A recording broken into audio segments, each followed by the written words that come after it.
Vraie Voix Sud Radio, 17h-19h, Jean-Marie Bandry. Ah, chers amis, on est ravis de vous accompagner. Toujours, semaine de canicule en plein cœur de l'été. Bienvenue à vous. Si vous nous rejoignez, c'est parti pour les vraies voix. Il est 17h04, on est ensemble jusqu'à 19h avec tout notre orchestre. Alors, on est avec Anthony Martin-Smith cette semaine, comme tous les soirs. Bonsoir, Jean-Marie. Bonsoir, mon cher Anthony. Je le rappelle, tous les week-ends, vous présentez Faut que ça change sur Sud Radio, une émission sur le handicap. Vous êtes aussi un ancien champion de rugby. Non, quand même. Vous auriez pu. Judo, c'est pareil. Ouais, allez, voilà, de judo. Bon, en première ligne, c'est à peu près pareil. Le rugby, c'est du judo, mais avec un ballon en plus. Exactement. On est aussi avec Joseph Touvenel ce soir, comme vraie voix. Bonsoir, Joseph.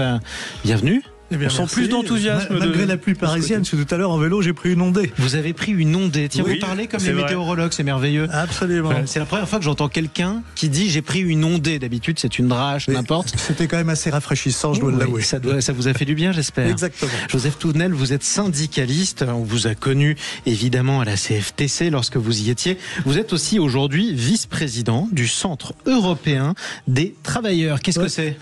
C'est 70 organisations sociales chrétiennes dans 30 pays d'Europe. Donc ça commence à peser, ça nous permet de travailler ensemble pour quand on a une bonne idée commune, pouvoir travailler sur les autorités européennes. C'est un peu mieux s'il y a un Français, un Portugais, un Roumain, un Allemand, etc. L'union fait la force, quoi. Voilà, absolument. C'est quoi, en gros, ça ressemble à quoi une organisation sociale chrétienne, un syndicat chrétien? C'est quoi la différence avec les autres syndicats? C'est simple, nous on n'est pas pour la lutte des classes, on est pour la justice sociale. Ça change tout. C'est-à-dire le patron n'est pas un ennemi.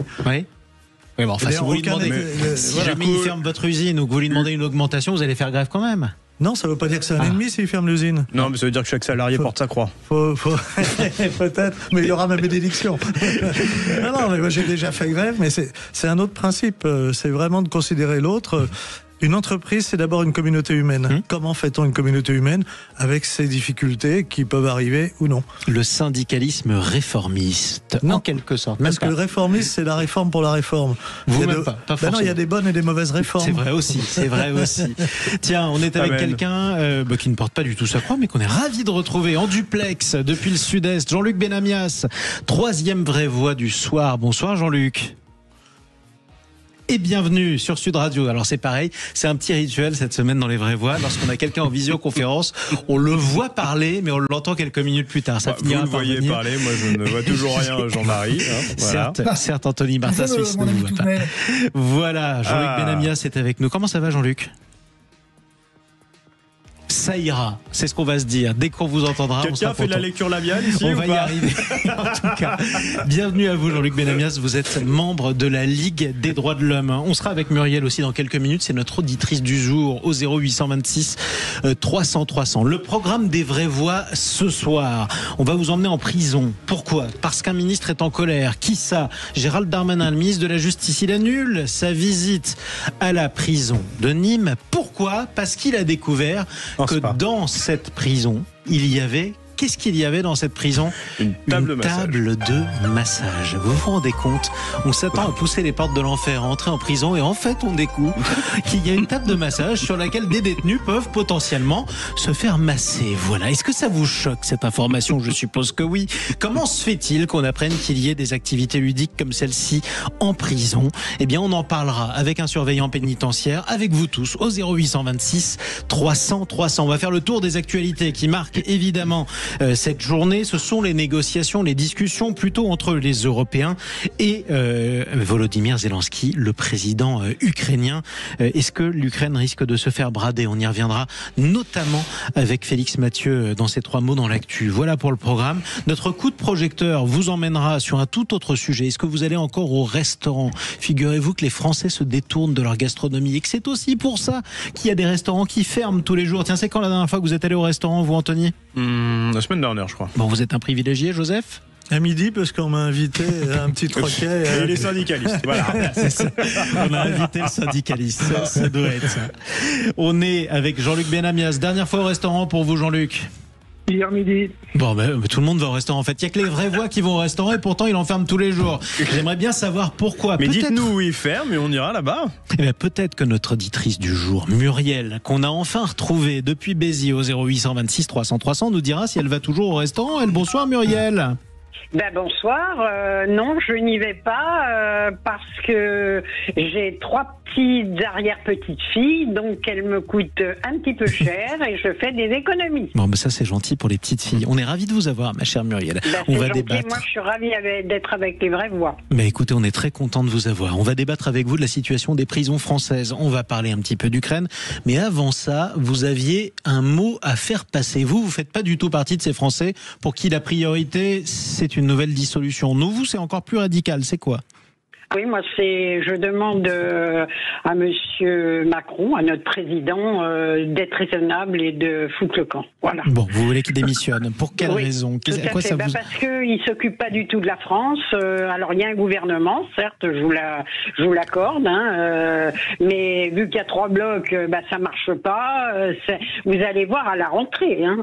Tout le monde doit s'attendre à vraiment d'être dans une mouise terrible. Mais bon. Vous faites partie de ces Français qui s'apprêtent à manifester, par exemple, le 10 septembre prochain ? Alors, je ne manifeste que pour des choses. Je veux pas être récupéré par l'extrême gauche, etc. Moi, je serais plus du côté des gueux, vous voyez, j'adore Alexandre Jardin. Alexandre Jardin, voilà, qui a lancé ce mouvement qui est très très bien, il explique très bien les choses, c'est apolitique, et sincèrement, c'est vraiment, il faut que, je crois qu'ils se rendent pas compte des privilèges qu'ils ont par rapport à beaucoup de Français, par rapport aux gens qui sont dans des EHPAD. Je regardais une dame sur Internet, 2700 €, la pauvre femme, elle a une retraite minime. Comment voulez-vous que les gens s'en sortent ?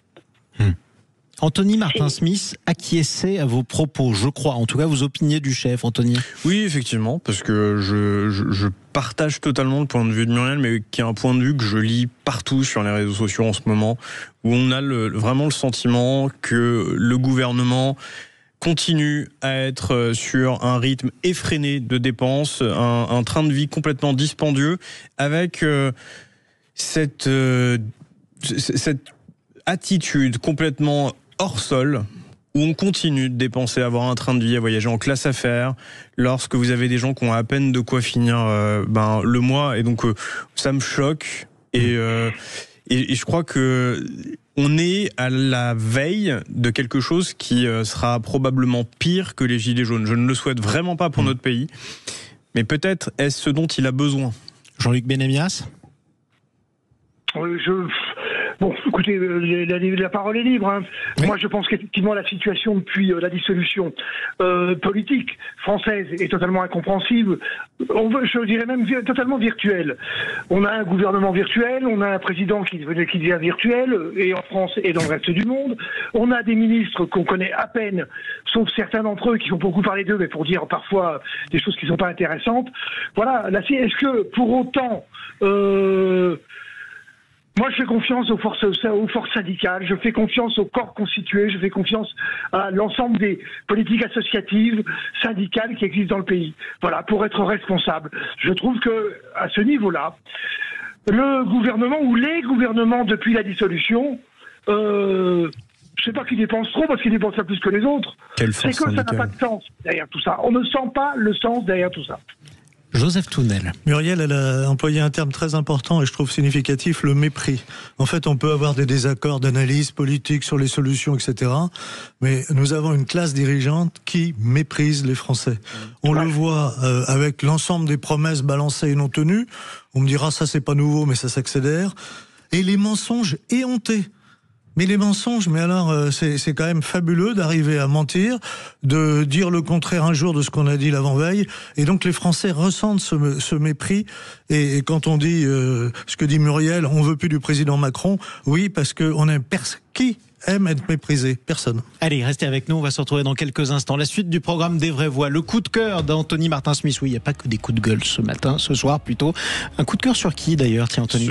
Sur ce monsieur qui s'appelle Robert Navarro, employé municipal dans l'Aude, qui a sauvé son village. Sauver son village, rien que ça. Juste après, Félix Mathieu vous donne des nouvelles du président ukrainien Volodymyr Zelensky. À tout de suite.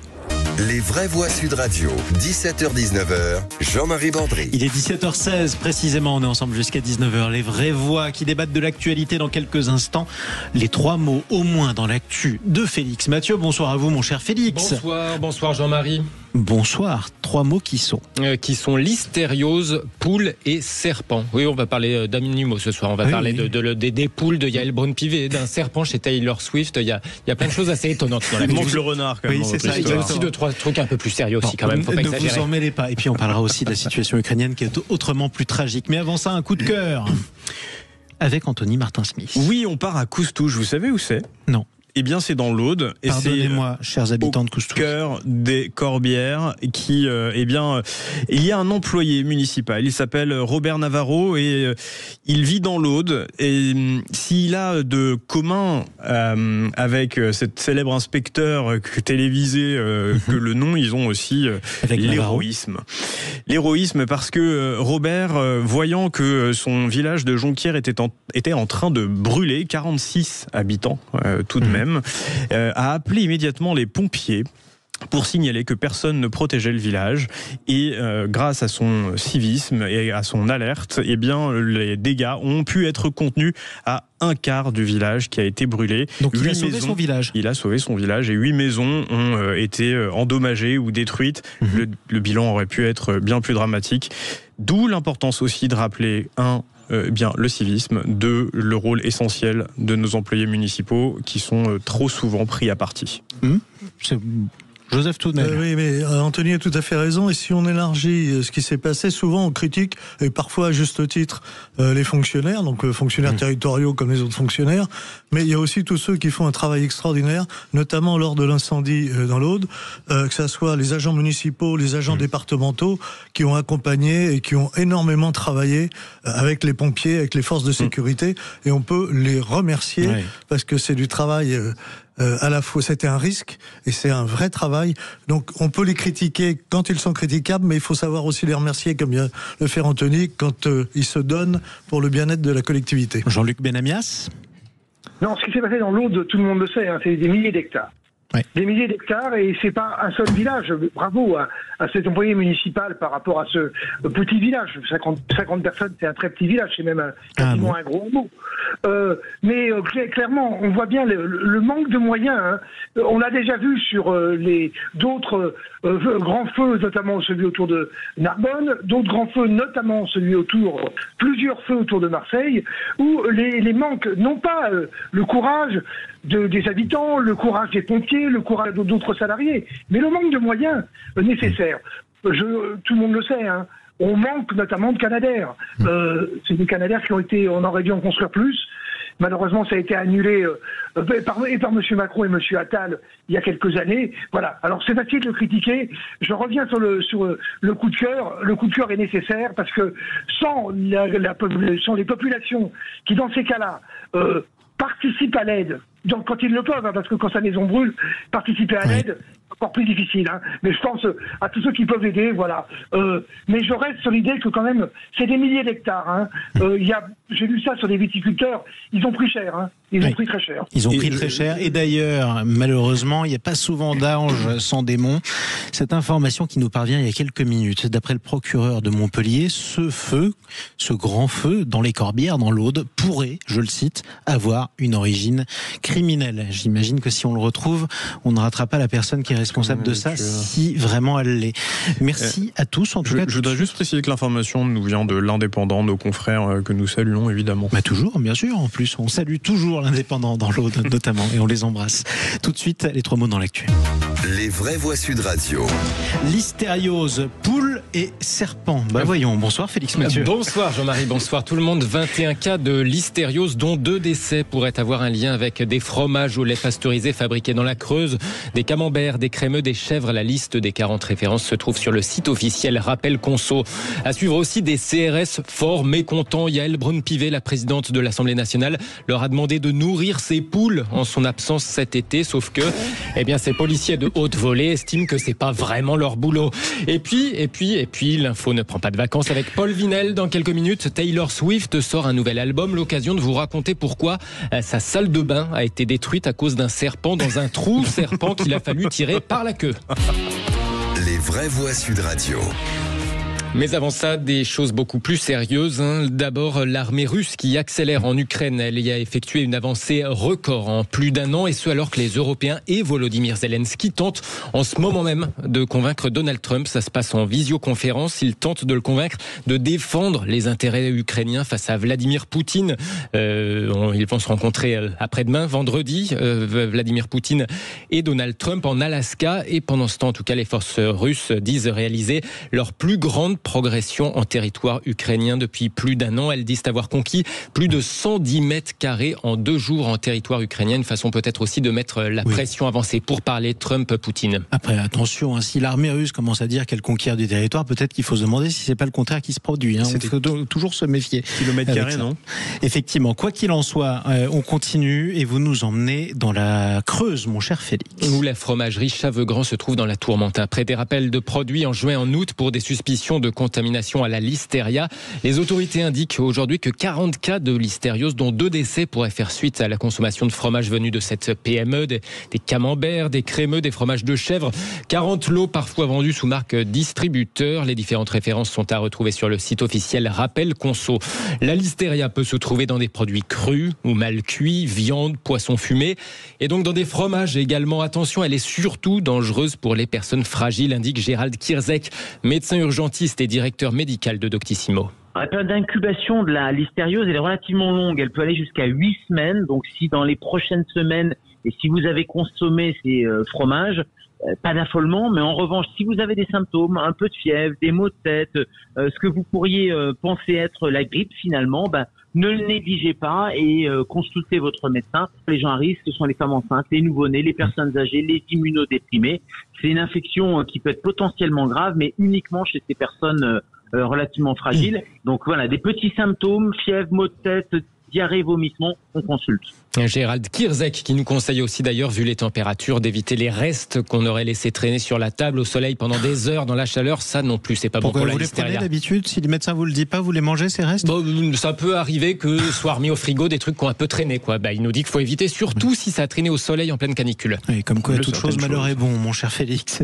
Allez, on continue. Deuxième mot, des poules. Voilà, avec ces CRS mécontents dans le canard enchaîné d'une maison que leur aurait confiée Yael Braun-Pivet. Une mission, une histoire de poules et de poulets rapportée par le canard. C'est vrai que ça ne s'invente pas.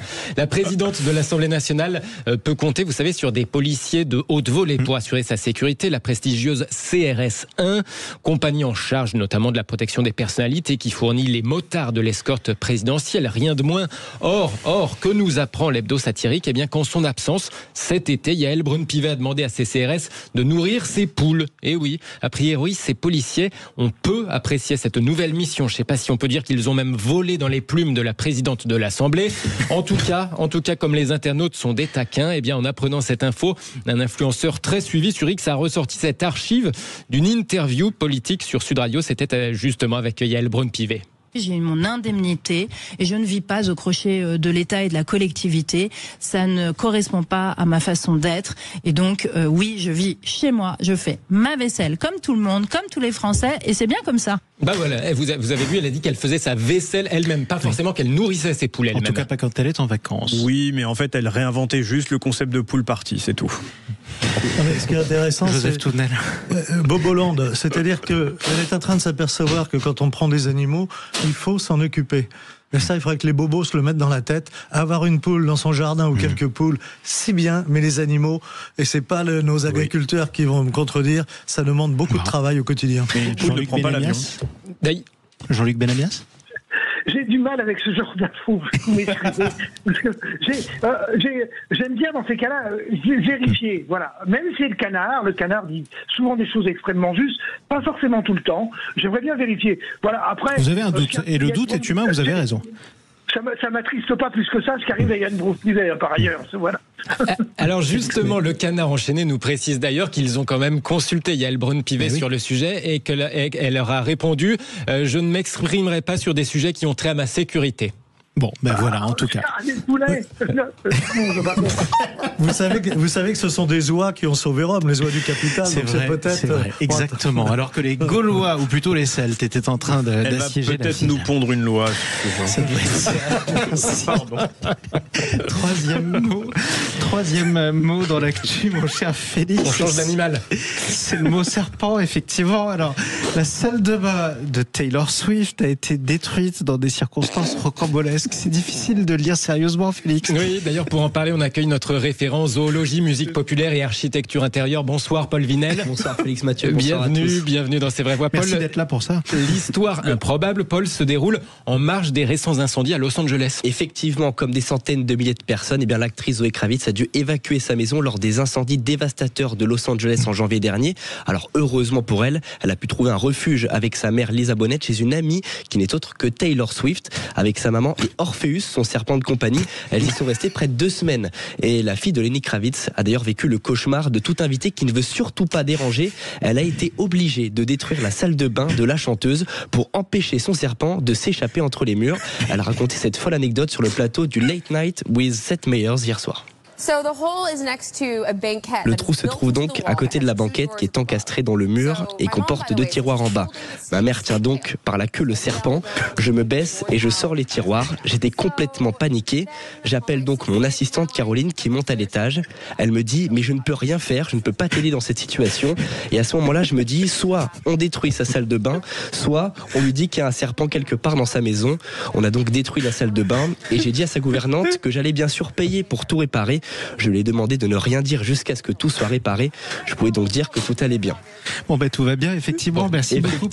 Et puis d'ailleurs, à la fin de l'anecdote, je précise parce que Seth Meyers a lancé cette petite boutade. Je pense qu'il y aura 3 chansons sur ce serpent dans le prochain album de Taylor Swift. Et justement, la chanteuse vient d'annoncer la sortie prochaine de son 12e opus intitulé The Life of a Showgirl qui est déjà disponible, tenez-vous bien, en précommande. Effectivement, merci beaucoup Paul Vinel, merci à vous Félix Mathieu. Avec plaisir. Allez, restez avec nous chers amis, on va se retrouver dans quelques instants. On va voir, en tout cas j'espère que le serpent n'a pas mangé de poule, ce serait dommage.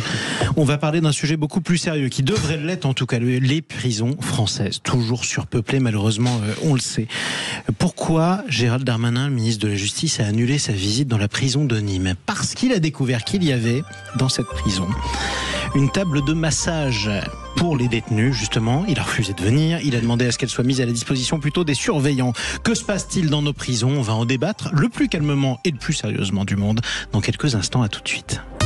Les Vraies Voix Sud Radio, 17h-19h, Jean-Marie Bordry. Les Vraies Voix jusqu'à 19h, il est 17h31. Bonsoir à tous, si vous nous rejoignez, soyez les bienvenus. Nous sommes toujours avec Anthony Martin-Smith, présent, avec Joseph Touvenel, présent également, et à distance, en duplex, Jean-Luc Benamias. Présent aussi. Voilà, bon, c'est presque militaire, hein, ou en tout cas scolaire, plutôt comme ambiance. Vous pouvez vous asseoir, chers amis, tout de suite, place à notre grand débat. Les Vraies Voix Sud Radio, le grand débat du jour. Bon, une table de massage dans une prison, est-ce que ça vous choque ou pas? C'est la question qu'on vous pose. Vous pouvez voter sur Twitter et sur YouTube, évidemment, les Twitter et les YouTube de Sud Radio. Que s'est-il passé? Gérald Darmanin devait se rendre aujourd'hui à la maison d'arrêt de Nîmes pour inaugurer l'extension de l'établissement. C'était 200 places en plus pour 480. Voilà, un établissement surpeuplé, comme beaucoup malheureusement de prisons dans ce pays. Les travaux avaient été lancés il y a 4 ans. Il a dû annuler tout simplement cette venue, cette inauguration, parce qu'il a découvert, il a appris l'existence d'une table de massage dans la salle de l'établissement. Ça fait suite à d'autres nouvelles qu'on avait apprises il y a quelques jours, comme par exemple cette organisation d'un stage de surf thérapeutique. Ça, c'était pour des détenus à Saint-Malo. Comment se fait-il que ce genre d'activité soit pratiqué à l'intérieur de nos prisons? On va en parler avec nos vraies voix, bien entendu, avec vous au 0826 300 300 et avec notre invitée Marie Noringo, bonjour. Bonjour. Je devrais même vous dire bonsoir. Vous êtes secrétaire général du syndicat pénitentiaire UFAP UNSA Justice en Occitanie, évidemment. La maison d'arrêt de Nîmes relève de votre zone, bien entendu. Est-ce que d'abord vous avez été surprise d'apprendre qu'une table de massage était mise à la disposition de détenus dans la maison d'arrêt de Nîmes? Alors, surprise, non. C'est des choses qu'on retrouve, qu'on arrive à retrouver en maison d'arrêt ou dans les établissements pénitentiaires en général. C'est fréquent? Je ne dirais pas que c'est fréquent, mais c'est des choses qui peuvent être installées, notamment dans le cadre de formation ou dans le cadre de la réinsertion des détenus. Voilà. Est-ce que ça vous choque ou pas, vous ? Alors choqué, j'ai quand même un petit peu de pénitentiaire derrière moi, donc non, je suis pas choqué. Vous êtes habitué. Effectivement, ces détenus, il faut bien leur faire faire quelque chose, et on a aussi une mission de réinsertion. Donc après, faut-il encore voir dans quel cadre a été mise cette table de massage et pour en faire quoi en fait. C'est ça surtout. Est-ce que vous comprenez malgré tout la décision de Gérald Darmanin de repousser d'une semaine cette inauguration et de dire que cette table n'a pas à être mise à la disposition des détenus ou pas ? Alors qu'il y ait débat sur l'utilisation, la pose de cette table, bien sûr qu'on comprend, ça fait débat et ça peut faire débat. Maintenant qu'il repousse sa venue sur une venue qui était attendue, où tout était ficelé, on comprend beaucoup de moins. On pense plutôt que c'est un effet, mais on est habitué à ça avec ce ministre-là, un effet de com', tout simplement. Voilà, on l'a vu sur d'autres faits d'actualité pénitentiaire. Mais écoutez, on va en débattre avec vous et avec nos vraies voix. Anthony Martin-Smith. Bah évidemment, ça me choque. Une table. Évidemment, pas forcément. La preuve avec notre invité. Oui, non mais vous connaissez ma position, donc je vous dis évidemment, moi ça me choque parce que les Français, quand ils entendent ça, et particulièrement les victimes, peuvent se dire mais c'est une prison et dans une prison, a priori, on est quand même privé de ces droits les plus essentiels, comme celle de pouvoir se détendre et de faire un spa. Après, là, ce que ne dit pas cette communication, c'est pourquoi cette table, elle est réellement là. Est-ce que c'est à des fins thérapeutiques pour détendre les personnes incarcérées, ou est-ce que c'est aussi peut-être pour leur apprendre un métier ? Là, je vous avoue que j'ai pas assez de recul et de connaissances sur ce dossier pour me prononcer, mais si c'était pour apprendre un métier et se réinsérer plus tard, là, dans ces cas-là, je dis pourquoi pas. Après, où cette table devrait être mise à disposition des surveillants pénitentiaires. Oui, s'ils en ont le souhait, bien évidemment, ce serait une bonne idée. Mais je pense que quand vous avez fini votre journée de boulot, vous avez envie de rejoindre votre famille, pas de vous faire masser sur votre lieu de travail. Évidemment. Alors tout ça est dans un contexte aussi. C'est pour ça qu'on en parle. Une semaine plus tôt, on avait annulé publiquement un séjour, je cite, de surf thérapeutique à Saint-Malo pour détenus.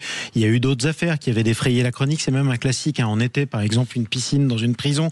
Cet autre événement qui s'appelait Colantes, un événement rassemblant des détenus, des surveillants et des jeunes de Fresnes dans le Val-de-Marne. Ça, c'était il y a 3 ans. Joseph Touvenel. Oui, on a eu du kart aussi. Oui. Tous les Français qui n'ont pas les moyens de faire du kart, d'aller faire du surf à Saint-Malo ou de se faire masser, apprécient la plaisanterie. La prison, ce n'est pas une partie de plaisir. La prison, elle est faite pour d'abord protéger la société et ensuite la réinsertion, ça passe pas par une table de massage. D'ailleurs, qui dit table de massage dit masseur.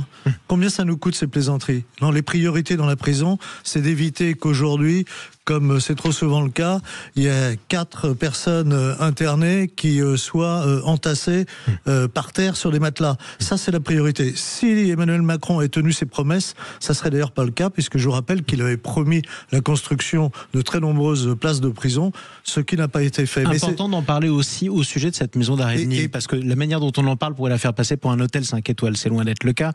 Elle a 200 places pour 497 détenus, ce qui fait un taux d'occupation de 218,5%. C'est l'une des plus surpeuplées de France. Et c'est là où on a le cœur du sujet d'un mal-être en prison inacceptable. Après, un prisonnier, s'il est un peu malheureux en prison, oui. Et puis si on veut lui proposer des activités, c'est plutôt du côté d'une bibliothèque pour qu'il puisse se réinsérer dans la société. Vous n'imaginez pas le nombre de personnes qui sont en prison qui ont beaucoup de mal déjà à lire et à écrire. Il y en a un nombre très important. Ça, c'est aussi une autre priorité. Jean-Luc Benamias. Par rapport aux prisons européennes. Oui. Je pense qu'on a les prisons les plus mal tenues et les plus surpeuplées de quasiment l'ensemble de l'Union européenne, en tout cas des 15 pays historiques de l'Union européenne. Et ça, c'est sidérant. Alors après, qu'on arrive en plein été à avoir un débat sur une table de massage qui serait sans doute soi-disant construite dans une prison à Nîmes, Très bien. Moi, je pense surtout que M. Retailleau et M. Darmanin sont en politique permanente pour savoir qui sera le chef le plus à droite possible du futur présidentiel dans lequel chacun sait que ces deux personnages sont tous les deux candidats et concurrents, sans doute pour les prochaines présidentielles. Mais vraiment, ce sont des débats.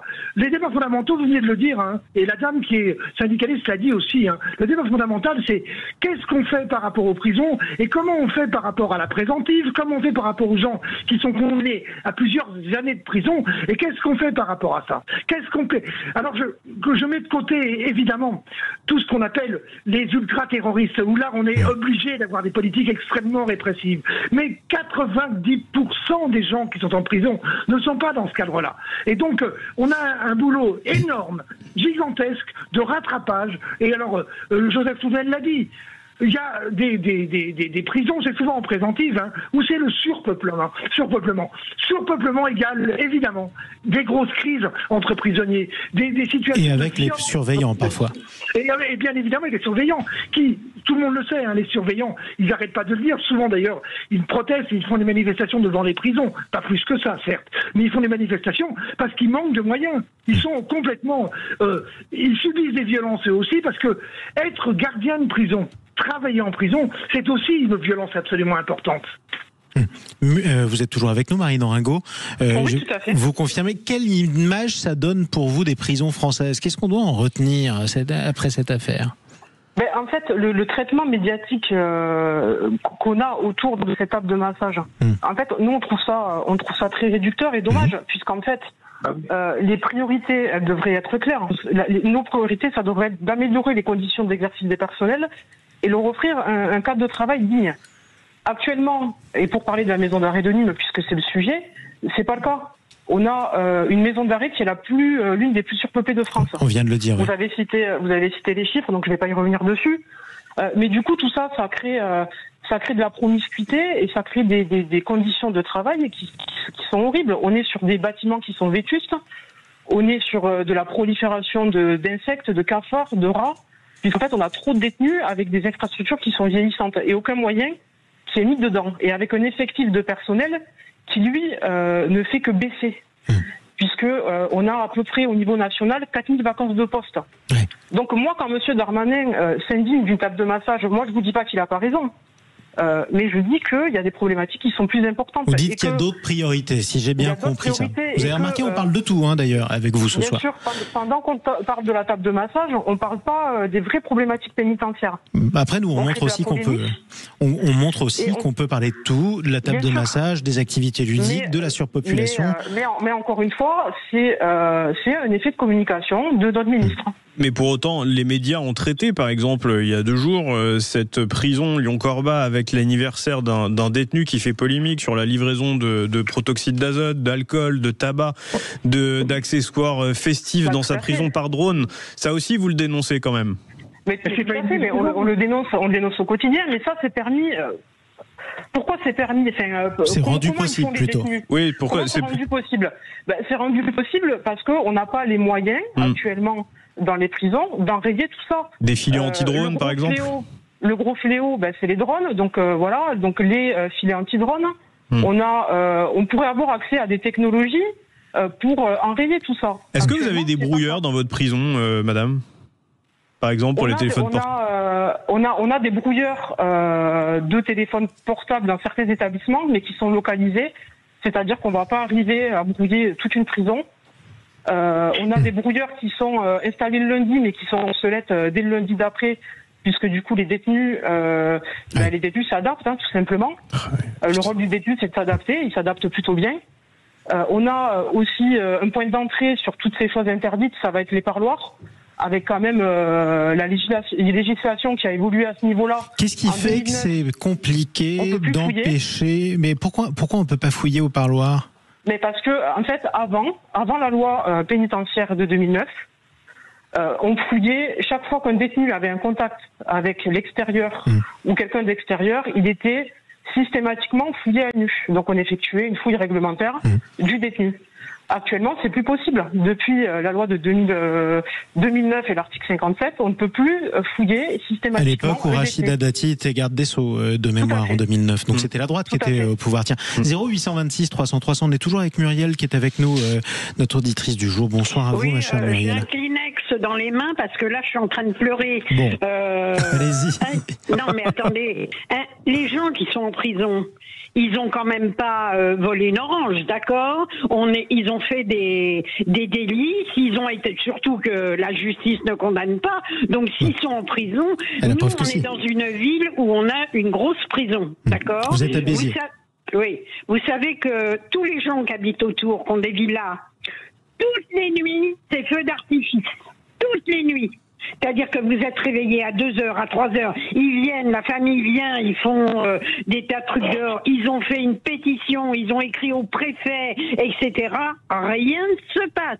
Et notre maire, qui a une grande gueule de partout, là, Monsieur Ménard, il ne fait rien. Voilà.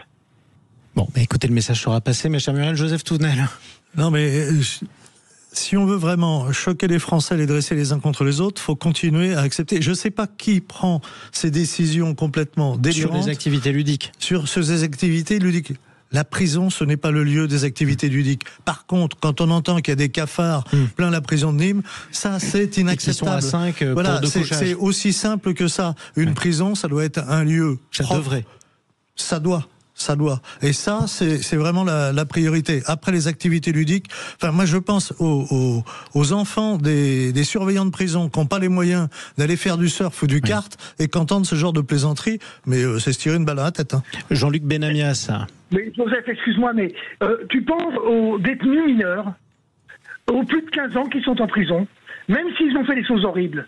Moi, je pense que le rôle de la société par rapport à ça, en tous les cas, d'essayer de faire que ces jeunes ne partent pas totalement en vrille dès qu'ils vont sortir de prison. Oui, mais les détenus mineurs ne sont pas concernés par ça. Jean-Luc Benamias. Si, justement, ils sont concernés par ça. Non, ils sont dans des structures ad hoc. Ils ne sont pas dans des prisons de droit commun comme celle de Nîmes. Ils sont dans des prisons structurées. D'accord, à côté de notre prison, mais les activités ludiques dont on parle, excusez-moi, pour la plupart, c'est des activités ludiques qui sont dans ces prisons-là.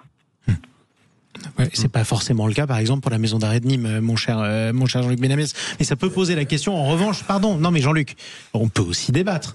La place, qu'est-ce qu'on doit faire pour réinsérer justement les détenus qui sont en prison et faire en sorte qu'ils reviennent au sein de la société une fois qu'ils sortiront dans ce cas-là? Est-ce que pour vous, ce genre d'activité, ça vous choque pas et vous trouvez que c'est au contraire une bonne chose? On prend des exemples d'activités qui apparaissent comme aberrantes. Du surf, je sais pas quoi, une table de massage. Le surf thérapeutique.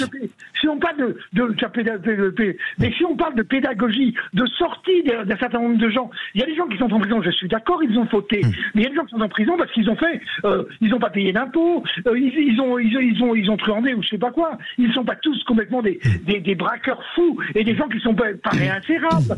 Si on part de la question que les gens ne sont pas réinsérables, quand on a 80 000 prisonniers, on est mal alors. On est très mal. Moi, je pense que 90% des prisonniers doivent être considérés comme réinsérables.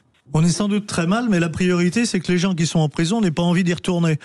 Et c'est pas en leur donnant des activités ludiques qu'on va gâcher cette... Non, la prison, ça doit être un lieu, c'est une privation de liberté, c'est difficile, c'est dur, ça doit être fait humainement, mais ça doit être dur parce que c'est la prison, parce qu'ils doivent payer leurs dettes vis-à-vis de la société, et parce que les victimes, elles vont... Une vieille dame comme celle de 82 ans qui s'est fait agresser.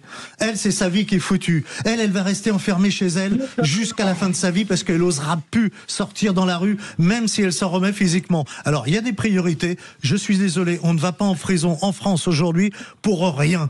Eh bien, donc, il faut rester humain. Il faut qu'il y ait des conditions décentes, on l'a dit, pour les places, pour l'hygiène, mais ce n'est pas la priorité de penser, etc. Ne leur donnons pas l'envie d'y retourner. Allez, le mot de la fin peut-être pour notre invité, quand même, qui est toujours avec nous, Marine Oringo. Oui, je vous écoute.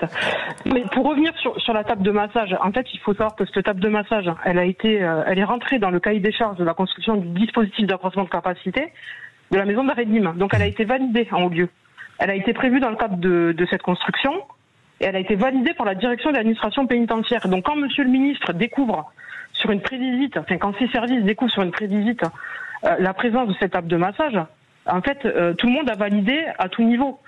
Et il faut savoir, pour revenir sur le début, donc du coup du sujet, cette table de massage est mise là au début parce que c'est un salon, une salle salon de coiffure où donc des détenus vont travailler pour couper les cheveux d'autres détenus, et que dans le cadre d'un projet de formation professionnelle en esthétisme, on a mis une table de massage. D'accord, là c'est différent. Là, non mais parce qu'en fait, c'est là où je me dis qu'il y a de l'instrumentalisation de la part du ministre, puisqu'en fait, on sait que ça va faire parler. Ah oui. Et faire parler de cette table de massage, c'est peut-être plus facile que de parler des 4000 postes vacants et de la surpopulation record. C'est ce que je disais tout à l'heure. Personne sur le sujet. Moi, j'ai des surveillants qui travaillent dans des conditions qui sont inacceptables, puisque quand les conditions de détention sont inacceptables, c'est aussi des conditions de travail qui sont inacceptables. La promiscuité crée de la violence, et tous les jours, c'est pas Monsieur le ministre qui vient ouvrir les portes, ce sont des personnels pénitentiaires qui du coup doivent gérer la surpopulation et tout ce que crée la surpopulation. Eh bien, vous auriez pu le dire au moins pour avoir notamment le mot de la fin au terme de ce débat. Voilà. Merci beaucoup d'être intervenu ce soir sur Sud Radio, Marine Oringo. Bon courage à vous. Merci à vous de m'avoir invité. Mais vous êtes toujours la bienvenue de toute façon. Bon courage à vous. Vous êtes en vacances ou pas ? Ah non, il n'y a pas de vacances cet été, on prendra des vacances un petit peu plus la tard. preuve, imaginez en plus des journalistes qui vous appellent pour parler d'une table de massage en plein mois d'août. On vous plaint aussi, ma chère Marine Oringo. Merci d'avoir pris la parole pour votre organisation syndicale. Je rappelle que vous êtes secrétaire générale du syndicat pénitentiaire UFAP, UNSA Justice, ou ça en Occitanie. Allez, restez avec nous, on va se retrouver dans un instant. Les vraies voix ont aussi leurs activités ludiques, et c'est dans quelques instants. Les vraies voix Sud Radio, 17h-19h, Jean-Marie Bandry. 17h51, toujours avec Anthony Martin-Smith, Joseph Touvenel, Jean-Luc Benamias qui est à distance, un peu plus difficile. C'est pas trop dur, Jean-Luc Benamias, d'être à distance ? Non, ce qui est pas facile, c'est d'avoir le téléphone à l'oreille. Ça, c'est vraiment difficile. C'est fatigant, effectivement. Attention à votre... Vous savez quoi ? Changez parfois d'oreille et changez de main. Comme ça vous évitera d'avoir trop de crampes du même côté. Vous savez, on prend soin de nos détenus, nous aussi, dans les vraies voix, bien entendu. On est aussi avec Muriel au 0826 300 300 depuis Béziers. Bon, pas trop chaud, Muriel, ça y est, ça commence à se rafraîchir, j'espère. Ah ben nous, on est monté à 41 il y a 2-3 jours. Ouais. Là, on est à 46. Donc, on fait avec, de toute façon. On n'a pas le choix. Moi, j'ai la clim chez moi, alors donc c'est très bien. Voilà. Bon, écoutez, on est ravis pour vous. Sachez qu'on l'a aussi dans le studio de Sud Radio. Nous, on n'a pas le choix. Avec tout le matériel qu'on a, ça chaufferait beaucoup trop. Mon micro. C'est ça, exactement. Ou alors il fondrait, tout simplement. Allez, tout de suite, ma chère Muriel, j'espère que vous avez suivi l'actualité, parce qu'on va vous faire jouer. Les vraies voix Sud Radio, le quiz de l'actu. Et oui, c'est l'heure, le qui c'est qui l'a dit tout simplement. Alors Muriel, je vais rappeler la règle, je vais citer plusieurs citations de personnages publics dans les dernières heures, et je vais vous demander qui a pu dire ceci. C'est vous qui répondez toute seule en premier. Si jamais vous vous trompez ou vous séchez, ensuite les vraies voix peuvent répondre à votre place. Le premier qui a la bonne réponse remporte le point. C'est tout bête, d'accord ? On va y aller doucement. Qui a bien pu dire, ma chère Muriel, je cite, il faut mettre la pression sur la Russie afin d'obtenir une paix équitable ? Moi, je pense que c'est Macron, non ? Alors non, ça aurait pu, mais c'est pas lui. Quelqu'un d'autre ? Zelensky ? Oui. Joseph Touvenel, ça paraissait logique évidemment. On approche d'heures très importantes pour l'avenir de l'Ukraine avec ces discussions entre Vladimir Poutine et Donald Trump. Qui a pu dire maintenant, je cite, c'est en rapport avec ce qui s'est passé au Cameroun il y a bien longtemps. Il me revient d'assumer aujourd'hui le rôle et la responsabilité de la France dans ces événements. Oui, c'est Emmanuel Macron. Voilà. Effectivement, Emmanuel Macron a reconnu la responsabilité de la France dans des massacres épouvantables qui ont eu lieu lors de troubles indépendantistes au Cameroun, c'était dans les années 60. Ça vous fait un point. On continue. Qui a pu dire, avec un style inimitable, ma chère Muriel, je vais parler aux dirigeants européens, c'est dans un petit moment, ce sont des gens formidables et ils souhaitent vraiment voir un accord conclu. Qui a pu dire ça ? Il est possible que je l'ai traduit. C'est l'américain ? Mais alors, il y en a 300 millions et vous trichez un peu quand même. Donald Trump l'a eu quand même. Non, c'est pas juste vous l'aider trop là. Wonderful, bah oui, il veut un deal, exactement. Oui, je l'aide un petit peu, mais écoutez, j'aime bien Muriel, moi donc je la défends. Bah, vous êtes un amour. Voilà. Moi aussi, je l'aime bien Muriel. Vous voyez ? On peut peut-être vous laisser. Non, mais écoutez, je suis son chouchou, laissez tomber. Continuons. Qui a pu dire ceci ? Je ne cherche aucun passage en force. Je ne ne tomberez pas dans le piège des mots qui blessent et dans la confrontation. J'aime la Nouvelle-Calédonie, je respecte profondément l'identité de chacun et évidemment celle du peuple kanak. Qui essaye de recoller les morceaux? C'est pas mal. Si. Non, Muriel, ça suffit là. Ça suffit. C'est juste. Non, vous êtes jaloux, vous. Mais Anthony Martin-Smith est quelqu'un de jaloux. Manuel Valls, ministre. On n'a pas le temps de jouer. Elle est trop forte. Mais c'est vrai qu'elle est forte. Manuel Valls, ministre des Outre-mer. Alors je le précise d'abord parce que on a eu ce matin Nicolas Metzdorf, qui est un des députés de la majorité présidentielle en Nouvelle-Calédonie.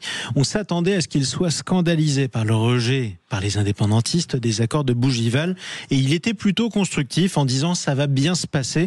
Donc on peut encore espérer qu'on n'aille pas vers une crise ouverte. Ça, c'est quelque chose que vous aviez suivi d'assez près aussi, vous, Jean-Luc Benamias. C'est moins qu'on puisse dire. C'est très compliqué. La phase dans laquelle on est depuis maintenant plusieurs années de décolonisation, c'est comme ça que ça s'appelle, est d'une complexité absolue entre ce qu'on appelle les caldoches, c'est-à-dire les personnes qui vivent en Nouvelle-Calédonie mais qui ne sont pas d'origine kanak, et les kanaks dans leurs différentes régions kanak sur la Nouvelle-Calédonie. Voilà. Je trouve, et je le dis, et ça n'est pas vraiment...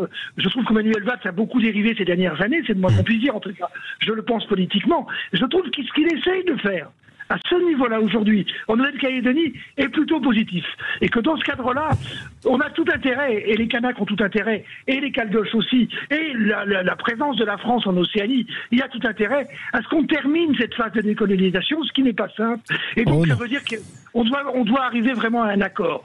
C'est difficile, c'est compliqué, je le redis, c'est quand même que 300 000 habitants, hein, c'est pas non plus gigantesque, mais on sait que tout ça peut très vite déraper. Ça a dérapé le 13 mai 2024 de manière beaucoup trop forte, des morts, près de 18 morts, et tout ça, voilà. Il faut arriver à une solution, la solution n'est pas simple. C'est difficile parce qu'en plus on a fait voter les gens. Non mais les Kanaks nous rendent un grand service quand on est... Les indépendantistes pour le coup, là, ceux-là, et ces indépendantistes nous rendent un grand service, parce que ça s'appelait du largage. Quand on fait un accord en disant on va donner une nationalité calédonienne, c'est-à-dire qu'on veut larguer une partie de la France et des citoyens français. Vous étiez contre cet accord de Bougival? Évidemment, c'est céder au terrorisme. C'est parce qu'il y a des gens qui brûlent des trucs dans la rue et qui... Non mais, on a eu 3 référendums. Alors, ceux qui sont un petit peu attachés à la démocratie, oui, je sais. En France, il y a un truc, c'est que quand les Français votent mal, alors le référendum et la démocratie, ça sert à rien. 3 fois, les Calédoniens ont voté. 3 fois, ils ont voté pour le maintien dans la France. Ça va? On le veut combien de fois? C'est particulièrement choquant. Moi, je suis fier d'avoir une France avec des Français d'origines différentes. Je suis fier d'avoir des Calédoniens, d'avoir des Martiniquais, d'avoir des Réunionnais. Ça, c'est la France, et des Bretons, etc. Je suis profondément, charnellement attaché à la France du bout du monde. Et c'était encore une trahison qui venait pour le largage. C'est bien que cet accord ait été rejeté. Bonjour à mes amis français de Nouvelle-Calédonie, même si vous êtes loin et même si vous n'avez pas ma couleur. Et quelles que soient vos opinions, on espère que ça va bien se passer. Vous voyez, on arrive encore à débattre aussi dans la phase la plus ludique, mais c'est important aussi qu'on puisse faire entendre absolument toutes les opinions sur Sud Radio. Restez avec nous, Muriel. Oui. Bon, vous avez quand même gagné. Fallait que je vous félicite. Elle a joué toute seule. Elle a joué toute seule, mais elle est trop forte pour vous. Écoutez, j'ai jamais vu quelqu'un d'aussi jaloux sur votre radio. Écoutez, moi non plus, je n'ai jamais vu. Voilà. Écoutez, un jour je vous présenterai Philippe Bilger, vous verrez qu'il est mauvais perdant lui aussi. Quoi qu'il en soit, on vous embrasse, Muriel. Alors ça, ce sera répété Profitez et amplifié de la fraîcheur de la soirée bitéroise. Restez avec nous, on va se retrouver dans quelques instants, juste après le journal de 18h. Place quand même aux autres conséquences de la canicule. Figurez-vous que la mer de glace fond à vue d'œil en ce moment, plusieurs centimètres par jour. On fera le point sur ce glacier avec Félix Mathieu et son invité. Les vraies voix Sud Radio, 17h-19h, Jean-Marie Bandry. Et oui, qu'est-ce que vous voulez que je vous dise? Il fait quand même très chaud cette semaine sur la France. On est toujours avec nos 3 vraies voix du jour. Allez, je vous les représente. Anthony Martin-Smith. Toujours présent. Toujours. Qui présente Faut que ça change tous les week-ends sur Sud Radio. Une émission sur l'inclusion, le handicap. On est aussi là pour débattre de tout le reste. Et je rappelle par ailleurs, ça peut servir que vous êtes ancien champion de judo. Lui n'a pas fait de judo. Non, j'ai fait du rugby par contre. Vous avez fait du... Ah, bah écoutez, voilà. Vous auriez pu aussi. À quel poste? Du judo avec le ballon. J'étais ailier. Vous étiez ailier? Oui. Vif, rapide. À l'époque. À l'époque, oui, bien sûr, on était tous pareils à l'époque. Bon, je rappelle Joseph Touvenel, que vous êtes syndicaliste et que vous êtes d'ailleurs vice-président aujourd'hui du Centre européen des travailleurs, 70 organisations dans 30 pays d'Europe. Voilà, l'international des syndicalistes catholiques, on peut le dire comme ça ? Chrétiens. Allez, puisque il y a des protestants dans le lot. Logique. Et des orthodoxes. Voilà, et des orthodoxes, évidemment. À l'est de l'Europe, beaucoup d'orthodoxes. Exactement. On est aussi avec Jean-Luc Benamias, toujours présent. En direct de la Drôme. Comme on vient de l'entendre, il fait 40, oui. Il fait 40, effectivement. Chez vous, ça baisse ou pas ? Non, il a le téléphone à l'oreille. Ça baisse pas du tout. En plus, vous avez le téléphone à l'oreille. C'est vrai. C'est pas confortable, chers amis. Ma connexion a légèrement sauté au niveau de la connexion. Oui, ça peut arriver. C'est comme ça, ce sont les impacts de la chaleur. De quoi allons-nous débattre avec vous tous ? Ce soir, dans cette deuxième heure des Vraies Voix sur Sud Radio, on va parler des restaurateurs. Est-ce que les Français sont en train de bouder la gastronomie ? Est-ce que le fait que presque 25 restaurants ferment par jour n'est pas tout simplement dû au fait que les restaurants aiment de moins en moins le restaurant, les Français aiment de moins en moins le restaurant ou qu'ils trouvent ça trop cher ?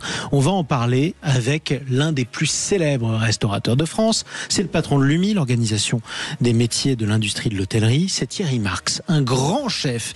Il nous dira pourquoi lui, il pense que les restaurants vont mal. On va aussi faire le tour de table de l'actualité, ces actualités qui ont marqué nos 3 vraies voix. On va parler également de la décolonisation à nouveau avec Anthony Martin-Smith. Mais avant ça, on va saluer notre auditeur du soir. Bonsoir Abdelak. Les Vraies Voix Sud Radio. Bonsoir tout le monde. Bon voilà, vous êtes pris une virgule, c'est comme ça qu'on dit dans le jargon, une virgule dans la figure, c'est pas grave, ça arrive. Bienvenue Abdelak, il fait combien à Mont-de-Marsan ? Il fait très chaud, mais ça reste l'une des plus belles régions de France quand même. On a une belle côte basque, la belle côte landaise. Ouais. Donc ça va, on est à 3 quarts d'heure quand même du rafraîchissement. Et puis après, bon, on peut se mettre au milieu de la forêt aussi, c'est sympa. C'est pas mal pour ça. J'ai ouï dire en plus que les fêtes de Dax étaient sur le point de commencer. C'est pas très loin de chez vous, vous allez y faire un tour ? Oui, je vais y aller. Mais en fait, je loue des chambres froides, moi, vous savez, aux forêts et aux associations. Donc, je suis aux fêtes de Bayonne et tout. Forcément, ouais. Je livre des chambres, je loue des chambres froides. Voilà, bon, vous louez des chambres froides mais non, mais vous m'intéressez. Ça peut servir. On peut avoir besoin d'une chambre froide en ce moment, en tout cas nous. Pour les mariages, les baptêmes. Oui, le particulier, c'est pour ça, pour les mariages. C'est tout, ça. Et voilà. Exactement. Bon, mon cher Abdelak, on va essayer de parler le plus calmement, le plus posément possible d'un sujet duquel il est impossible, malheureusement, en ce moment en France, de parler. Vous avez un coup de gueule. Vous avez un coup de gueule à pousser contre tous ceux qui confondent tout. C'est-à-dire... Absolument. Alors, en fait, d'abord, je veux dire, comme je vous disais, je suis des Landes, je suis très très fier d'être français. Je suis naïchouk dans les Landes. J'ai la particularité d'avoir des parents musulmans, maman juive. Et voilà, je suis d'union-là, donc on peut pas dire de moi ou que je suis antisémite ou voilà, je suis né, je peux vous dire c'est beaucoup de chance parce que ça oblige à ouvrir les yeux, l'esprit et à réfléchir. Mon coup de gueule aujourd'hui, c'est en fait tous les sujets d'actualité, il y a une confusion totale dès le départ et c'est dû à de l'inculture. Alors vous savez, j'adore mon pays, je suis fier d'être français, mais bon sang, mais qu'est-ce qu'ils sont nazes au niveau de la culture. Ils confondent tout, ils confondent un musulman, ils confondent un musulman avec un islamiste, ils confondent un juif avec un arabe, ils pensent que dès qu'on descend la Palestine, on est forcément antisémite. Non, du tout, il faut juste de la culture. Moi, écoutez, je peux donner de mon temps, expliquer vraiment 5-6 minutes et ne pas faire des développés sur 30 secondes, car d'autres radios me le demandent, mais je peux expliquer très aisément, voilà, que ça sert à rien qu'on nous divise, il y a juste des incompréhensions qui sont dues à l'inculture, et on entend ça dans les médias, on entend ça à la télévision, voilà, c'est d'une médiocrité, et ce qui en souffre.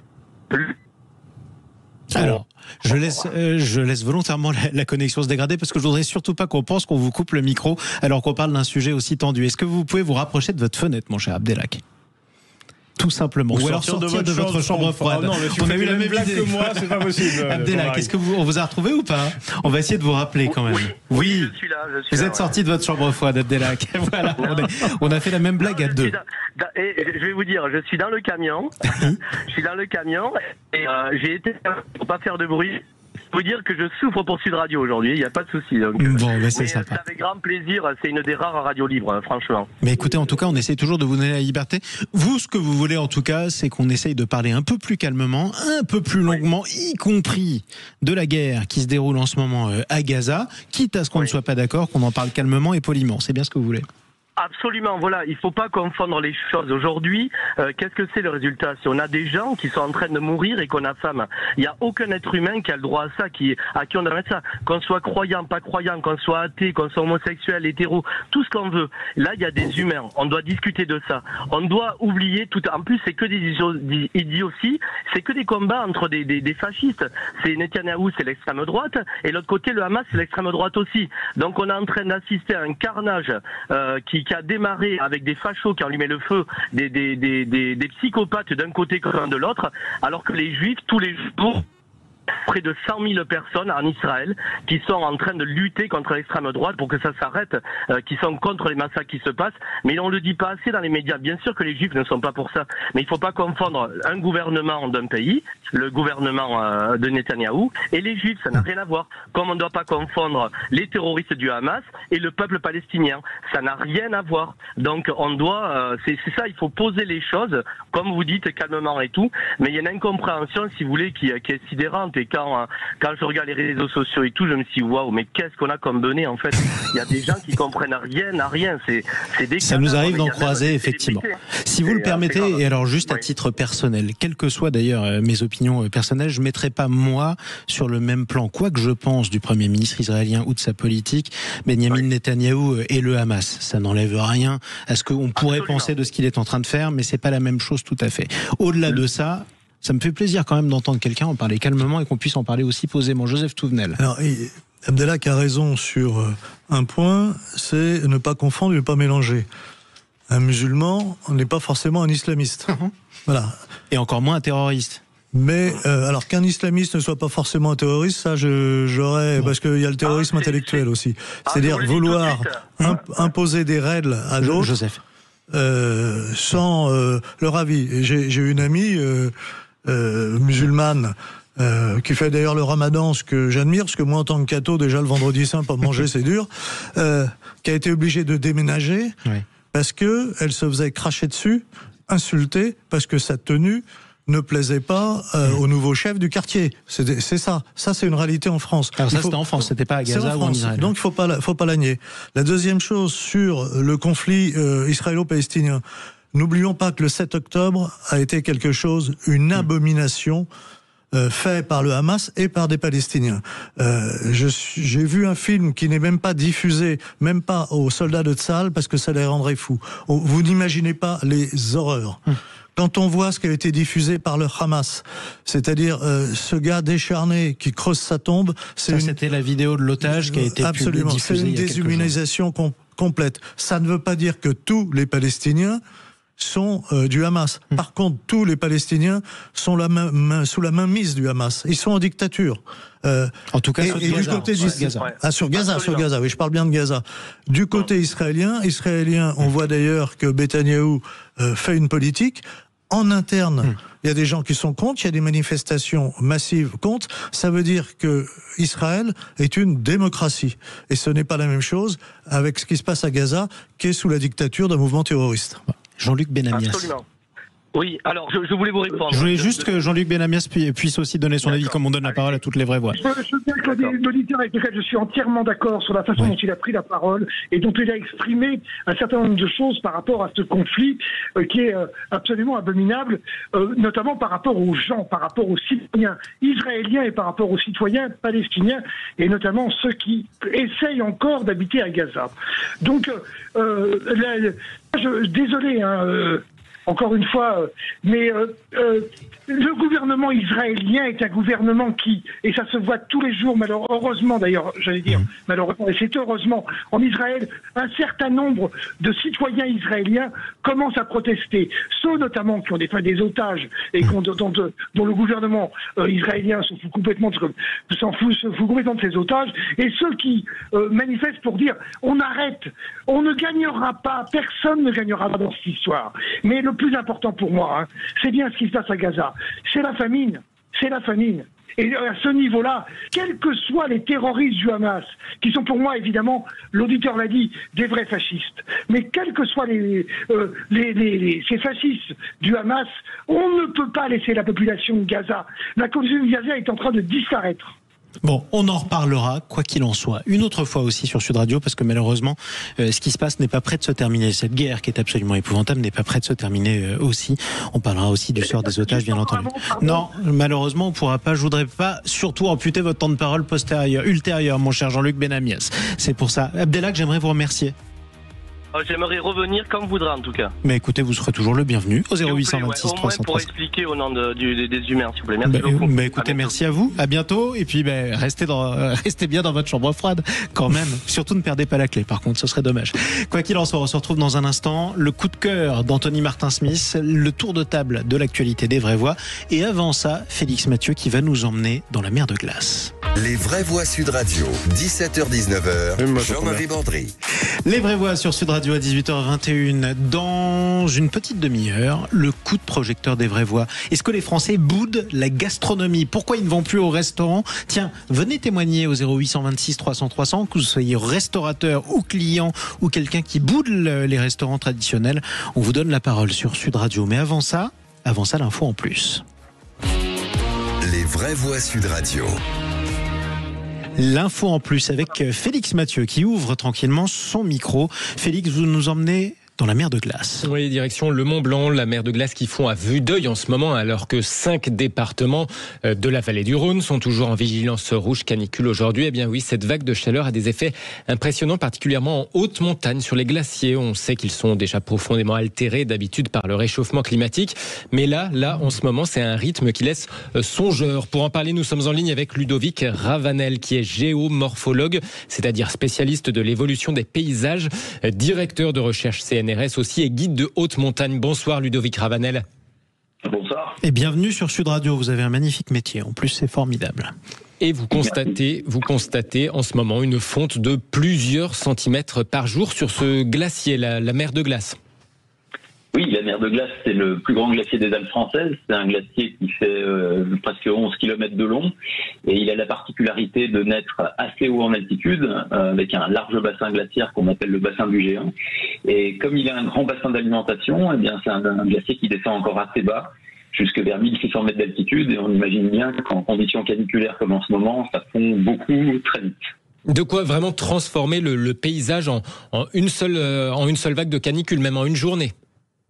Alors oui, il faut quand même avoir l'œil un petit peu aiguisé pour voir les différences d'un jour à l'autre, mais c'est vrai que ces transformations, elles sont vraiment importantes et impactantes. Les touristes qui passent une fois tous les 10 ans ou tous les 15 ans, ils voient des changements vraiment très très importants. Dans les années 80, le glacier a même repris un petit peu de volume jusqu'en 1986. Et entre 86 et la fin des années 90, globalement, c'est resté plus ou moins stable. Ça perdait déjà un petit peu, mais de manière assez modeste. Par contre, depuis le début des années 2000, là, on a perdu énormément. Et sur un été ultra caniculaire comme 2022, on a perdu plus de 16 mètres d'épaisseur sous le site touristique du Mont-en-Vert. Donc c'est vraiment frappant. Et en même temps que le glacier perd en épaisseur, il se couvre complètement de dépôts rocheux, ce qui fait que les gens ont l'impression de ne même plus avoir de glacier en arrivant au Mont-en-Vert, alors même qu'il y a encore quelques dizaines de mètres à ce moment-là. Il faut s'attendre à ce que des glaciers comme celui-ci disparaissent complètement un jour ? Alors, ce qu'on appelle mer de glace, c'est la réunion de deux glaciers qui s'appellent le glacier du Tacul et le glacier de l'Échaud. Ces deux glaciers donc forment la mer de glace sur 4 km. Et effectivement, ces 4 km d'ici le milieu du siècle auront malheureusement disparu. Et après, si on se place pour la fin du siècle, les modèles glaciologiques associés aux modèles climatologiques indiquent qu'on pourrait éventuellement ne plus avoir de glace du tout dans les Alpes, ou alors très très peu, ce qui est évidemment une catastrophe environnementale, et on pense au fait que les Alpes, ce sont un peu le château d'eau de l'Europe. Et effectivement, alors la situation est encore moins reluisante du côté des Pyrénées, où les glaciers sont plus bas. Alors les Pyrénées, oui, effectivement, les glaciers sont plus bas. Un glacier, normalement, c'est deux zones. Une zone d'accumulation dans la partie haute où on gagne du volume, où on gagne de la glace, et à l'aval, c'est ce qu'on appelle la zone d'ablation, c'est là où la glace fond. Et malheureusement, les glaciers pyrénéens sont situés exclusivement en zone d'ablation. Donc chaque année, ils perdent sans gagner du tout l'hiver, ce ce qui fait que la petite dizaine de glaciers qu'on a encore dans les Pyrénées, d'ici 10 ans, il n'y en aura plus. D'ici 10 ans? D'ici 10 ans, absolument. Ouais. On a des glaciers qui sont tout petits, qui perdent énormément chaque année, puisque malheureusement, quasiment tous les étés présentent des canicules. Donc oui, d'ici 10 ans, voire même avant, on n'aura plus de glace dans les Pyrénées. Jean-Luc Benamias, vous qui êtes un compagnon de route écologiste depuis des années et des années, j'imagine que ça vous désespère. Non, ça me désespère évidemment, comme beaucoup de gens. J'ai une question à poser à notre intervenant. Oui. Je connais bien la barre des écrins. Il me semble que la barre des écrins, si vous allez me dire si je me trompe, hein, il reste combien de temps pour la barre des écrins? 15 ans, 20 ans, 25 ans? Le désenglacement de ces versants, c'est vrai que c'est quelque chose qui est marquant parce que ça se traduit par un engrisement de la haute montagne, et je pense qu'on en a un petit peu plus que 15 ans, mais d'ici le milieu du siècle, vraisemblablement, c'est une phase qui pourrait être ce qu'on appelle sèche, c'est-à-dire complètement désenglacée. La barre des écrins qui était le sommet français d'ailleurs avant le rattachement de la Savoie et du comté de Nice à la France. Ça c'est vrai. Merci beaucoup. Merci quand même, si j'ose dire. Merci Ludovic Ravanel de continuer à nous faire profiter de ces paysages qu'on a beaucoup aimés. Je note que nous avons affaire à un véritable scientifique qui parle de modèles qui pourraient éventuellement. C'est-à-dire qu'il est normal de faire des modèles, mais il n'y a pas de certitude. Alors qu'on a des gens qui nous assènent des certitudes. Oui, il y a un réchauffement climatique. On peut le mesurer par les glaciers. Moi, je le mesure par la date des vendanges. J'aime bien loin. Et puis par le titre, et puis par le recul des glaciers. On a connu des périodes qui étaient des petites périodes glaciaires, par exemple, sous Louis XIV. Et Louis XIV, pour la planète, c'est il y a une demi-seconde. Donc, c'est très difficile de faire des projections. Il faut les faire. Les modèles pourraient éventuellement donner tel résultat. Alors, merci à un vrai scientifique de s'exprimer en scientifique. Ça c'est vrai, effectivement. Bon, quoi qu'il en soit, c'est vrai que le petit âge glaciaire qui était un cycle était d'une ampleur moindre que ce à quoi on est en train d'assister quand on le voit sur les courbes aussi. Ludovic Ravanel, merci beaucoup. Bonne soirée à vous. Merci. Mais bon courage. Géomorphologue, je le rappelle, directeur de recherche au CNRS et guide de haute montagne. Sacré beau métier quand même, quoi qu'il en soit, la montagne sera toujours belle. À bientôt, Félix Mathieu. À bientôt. Allez, restez avec nous, on va se retrouver dans quelques instants, dans quelques minutes, je le rappelle, le coup de projecteur des vraies voix. Il y a autre chose qui est en train de disparaître malheureusement en France, ce sont les restaurants. Les amis, pourquoi vous allez plus au restaurant? Venez le dire au 0826 300 300. Et avant ça, le tour de table de l'actualité des vraies voix. Anthony Martin-Smith, on va parler du Cameroun. Joseph Touvenel, on va parler des sauveteurs en mer. Et Jean-Luc Benamias, on va parler on va parler de polémiques qui existent aujourd'hui sur les 2 journées qu'on supprimerait de congés. Les jours fériés, voyons, on en parle dans un instant, à tout de suite. Les vraies voix Sud Radio, 17h-19h, Jean-Marie Bordry. Avec Anthony Martin-Smith, Jean-Luc Benamias et Joseph Touvenel. Figurez-vous qu'on continue à débattre dans le studio de Sud Radio, même quand vous ne nous entendez pas, les amis. Allez tout de suite, les actualités qui ont retenu l'attention de nos vraies voix. Oh, dites, je vais envoyer les actualités, vous venez les voir dans la cabine? Tenez cette table-là. Et tout le monde l'appelle la table des chevaliers. Ah bon? Une fois, il y a un type qui l'a appelé la table des 2 connards. Je sais pas s'il nous avait reconnu.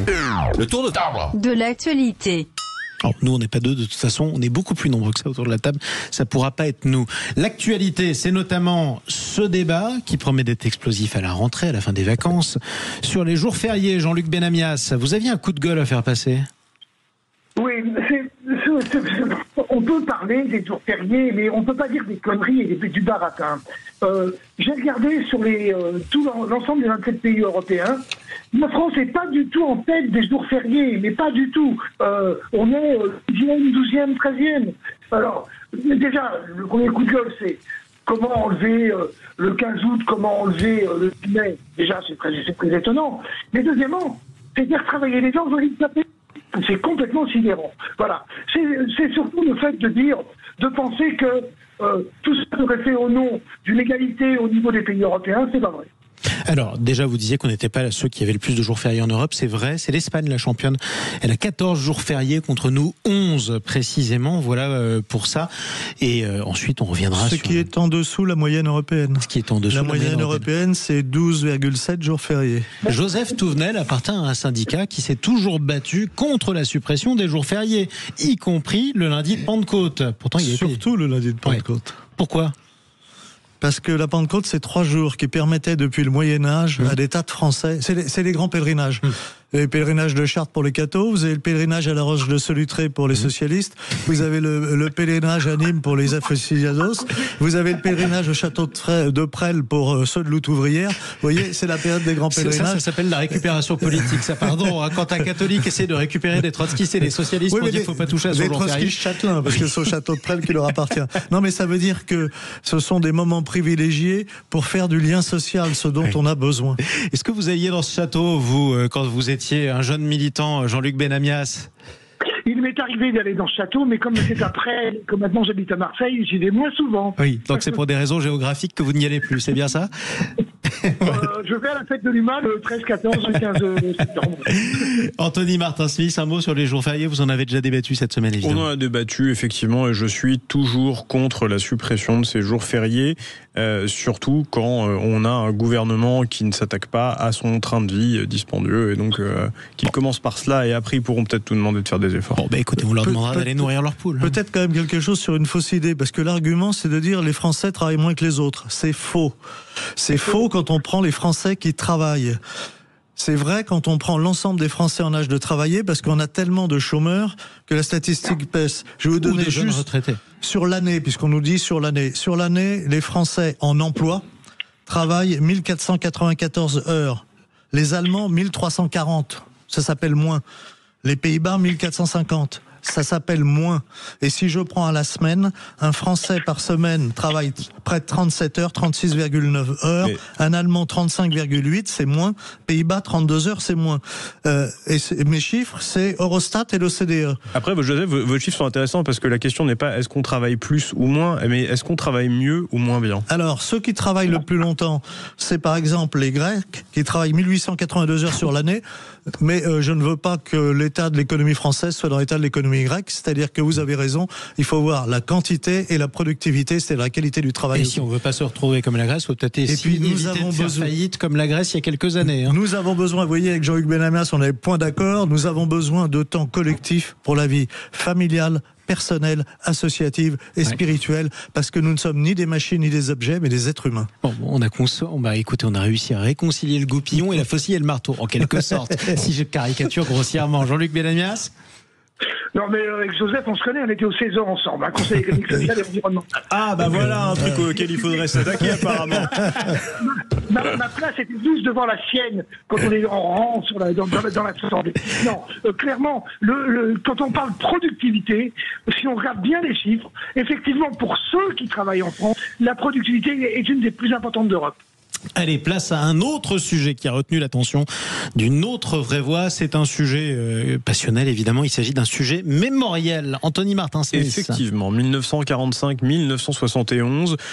C'est apparemment la guerre que la France a menée au Cameroun, c'est-à-dire avant et après l'indépendance de 1960. Emmanuel Macron, dans son courrier le 30 juillet 2025, au président du Cameroun, Paul Biya, a déclaré reconnaître et assumer la responsabilité de la France dans cette guerre qui a notamment produit des arrestations en nombre, des internements, des déplacements et des répressions à répétition, notamment contre l'Union des populations du Cameroun, l'UPC, avec des exécutions de personnalités très connues dans l'indépendantisme. L'UPC qui était une organisation indépendantiste camerounaise. Exactement. Parmi ses engagements, l'ouverture des archives, le soutien à la recherche historique et pour la mémoire, et évidemment la création d'un groupe de travail visant à établir les préconisations pour réparation. On essaye de faire avec le Cameroun ce qu'on n'a pas réussi à faire avec l'Algérie, en quelque sorte. En quelque sorte. En tout cas, c'est comme ça que je comprends. Quand on voit ce qui a été fait pour l'Algérie, ça m'inquiète, parce que ce qui a été fait pour l'Algérie, c'est quasiment à sens unique. C'est un développeur de haine et non pas d'entente entre les peuples. D'ailleurs, Emmanuel Macron, qui parle dans sa communication de décolonisation, le Cameroun n'a jamais été une colonie française, c'était une colonie allemande. Après la Première Guerre mondiale, ça a été ce qu'on appelle un indigénat, c'est-à-dire que c'était sous le contrôle de la France une mission donnée par la Société des Nations, ce qu'on appellerait l'ONU aujourd'hui. Après, vous m'accorderez qu'indigénat, ça sonne très colonial quand même. Hein. Mais parce qu'un indigène, c'est un habitant du pays. Moi, je suis un indigène français. C'est pas un gros mot. Il faut juste apprendre les mots. Oui, sauf que vous n'avez pas de colons qui vous donnent des ordres. Qu'est-ce que ça voulait dire, indigénat? Ça voulait dire que pour tout ce qui est les problèmes qui concernent les problèmes locaux, c'était les autorités traditionnelles qui géraient. Par exemple, pour les impôts, c'est les autorités traditionnelles. Autre exemple, pour l'embauche des travailleurs, c'était les autorités traditionnelles, c'est-à-dire les chefs locaux. Ce qui a donné des excès avec des soulèvements à juste titre de la population, qui, pour un certain nombre, ont été abominablement traités, des travailleurs, par des multinationales, avec l'accord des chefs locaux. Ça, il oublie de le rappeler. C'est-à-dire que les choses sont toujours un peu plus complexes qu'on nous le dit. Il n'y a pas des méchants d'un côté et des bons de l'autre. Et la France a fait aussi une œuvre utile, puisque aujourd'hui, si le Cameroun peut exporter, par exemple, du café et du coton, c'est bien parce que les Français ont amené le café et le coton, et les missionnaires, en plus, ont amené le cacao, qui n'était pas avant. Donc, voyons, et moi, je crains, vu ce que Macron a fait sur l'Algérie et ce qu'on fait depuis des décennies sur l'Algérie en disant les vilains français, qu'on fasse la même chose et de dresser plutôt les Camerounais contre les Français plutôt qu'on aille ensemble dans le même sens pour apaiser les choses. Après, ça vous choque quand même pas qu'on reconnaisse, quand on a la trace dans les archives, d'exactions, d'exécutions, d'arrestations. Bien sûr, c'est ce que je viens de dire et il faut les condamner. C'était la responsabilité des autorités locales avec des Français, mais aussi des autorités locales chefs de tribu. Et ça, on a tendance à l'oublier.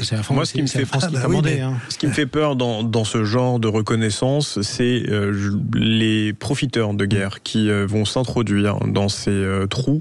Et je pense notamment à la Russie, qui est plutôt favorable à un déséquilibre politique dans le coin. Bon, un jour, peut-être, on ouvrira le débat aussi sur la politique coloniale en Russie, dans toutes les colonies russes qu'il y avait tout autour de l'Empire russe. Mais ça, c'est encore autre chose. Jean-Luc Benamias. Moi, c'est surtout la Chine qui me fait peur par rapport à l'Afrique. Hein. Et la présence de la Chine est extrêmement importante sur l'ensemble des territoires africains. Et pas que, calédoniens également. Allez, on continue le tour de table de l'actualité. Cette fois-ci, c'est au tour de qui maintenant le tour de table? C'est au tour de Joseph. Je ne veux pas balancer, mais je. Eh bien oui, mon actualité. Vous oubliez, pardonnez-moi. Ça aurait été très grave. Oui. Vous voyez comme une nage. Absolument. Mon actualité, c'est une actualité plutôt heureuse. C'est-à-dire, je vais vous parler de la Société nationale des sauvetages en mer. Ce sont des bénévoles. Ce sont ceux qui vont 24 heures sur 24 pendant 365 jours sur 365. Aller chercher les gens qui ont des problèmes en mer. Ils peuvent aller jusqu'à 40 km au large. En 20 minutes, des volontaires, des bénévoles s'organisent pour aller, y compris en pleine tempête, sauver des vies. Ils le font là, sur les bords de plage. Ils le font en mer. Ils sont des milliers de bénévoles. C'est-à-dire que on a dans notre pays des milliers de gens qui bénévolement s'organisent pour protéger et sauver des vies. Et ça, on a tendance à l'oublier dans notre actualité qui est plutôt maussade. Et moi, j'ai une grande reconnaissance pour ces gens. Alors, quelquefois, ils vont sauver une famille dont le bateau dérive vers la côte. Une autre fois, c'est le remorquage en pleine tempête d'un chalutier en avarie moteur. Et j'ai vu récemment, c'est aller sauver un plongeur qui a été blessé par le tir d'un harpon déclenché par un poulpe. Mais vous voyez la masse. Oui, parce que Attendez, réexpliquez-moi cette histoire. Parce que le poulpe s'était mis contre la main. Du plongeur. Et c'est le poulpe qui a appuyé sur la gâchette. Qui a déclenché le harpon. Mais vous voyez la reconnaissance qu'on peut avoir dans cette actualité un peu triste. Ce sont des gens qui nous donnent le goût de l'humanité et du service de l'autre. Ils sont bénévoles. Vous pouvez faire des dons à la SNSM, Société nationale de sauvetage en mer. Ils seront bien employés. Mais écoutez, voilà. On est tous d'accord là-dessus. Oui. Personne n'aura le courage de ne pas l'être. Jean-Luc Benamias. 2 secondes. Il me semble bien que cette société, cette association et ces bénévoles payent eux-mêmes les bateaux aussi. C'est vrai. Oui, et alors ils ont près de 80% de leur budget vient de dons. Et il y a 20% avec quelques subventions. Mais effectivement, c'est eux qui achètent les bateaux, le matériel, etc. Et ils forment aussi de nombreux jeunes. Oui, moi ils m'ont formé en l'occurrence à l'époque, et ils souffrent d'autant plus de bénévoles, malheureusement, de moins en moins, qui viennent toquer et tambouriner à la porte.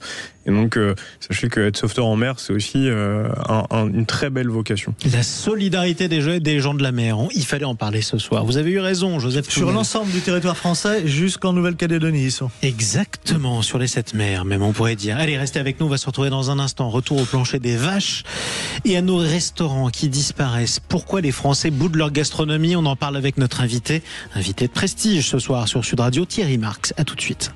Les vraies voix Sud Radio, 17h-19h, Jean-Marie Bordry. Il est 18h43, alors c'est peut-être un petit peu tôt pour entrer au restaurant, en tout cas si on tient compte des horaires français. Malgré tout, on va en parler, ça va nous mettre en appétit. On va essayer avec Anthony Martin-Smith, avec Joseph Touvenel et Jean-Luc Benamias.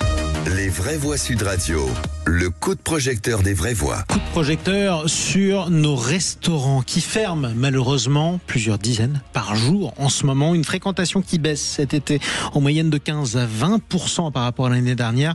Ce sont les chiffres de l'Union des métiers et des industries de l'hôtellerie, l'organisation des restaurateurs dont on a le plaisir de recevoir le patron, le président. C'est Thierry Marx. Bonsoir. Bonsoir. Bienvenue sur Sud Radio, on est ravis de vous retrouver ce soir.